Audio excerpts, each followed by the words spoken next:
اللہ تعالیٰ علیہ وسلم جو ہے وہ اٹھے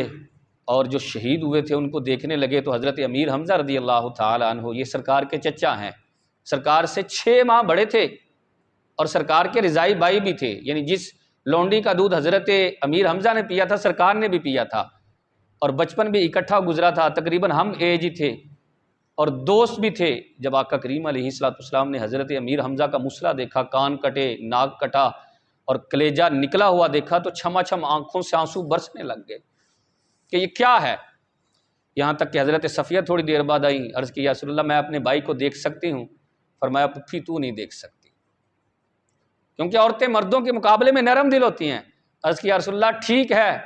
حمزہ کے ساتھ پیار آپ کا زیادہ ہے، بچپن آپ کا ساتھ گزرا، جوانی آپ کے ساتھ گزری، اور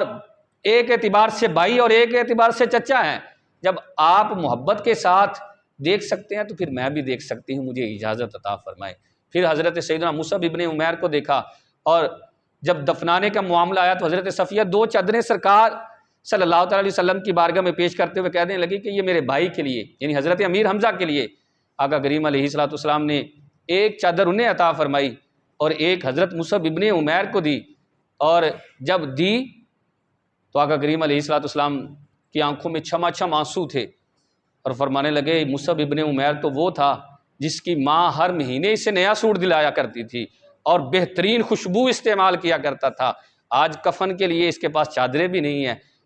سر پر چادر دیتے تو پاؤں ننگے ہو جاتے، پاؤں پر دیتے تو سر ننگا ہو جاتا۔ سرکار نے فرمایا سر پر چادر دے کر پاؤں پر گھاس ڈال دو، یہ ازخر نامی گھاس تھی، گھاس ڈال دی۔ آقا کریم علیہ السلام نے پھر جنازہ پڑھایا۔ اللہ کی عزت کی قسم، اسلام اس وقت مفلس تھا لیکن اسلام اس وقت بھی عزت دار تھا۔ پھر صحابہ کرام علیہم رضوان نے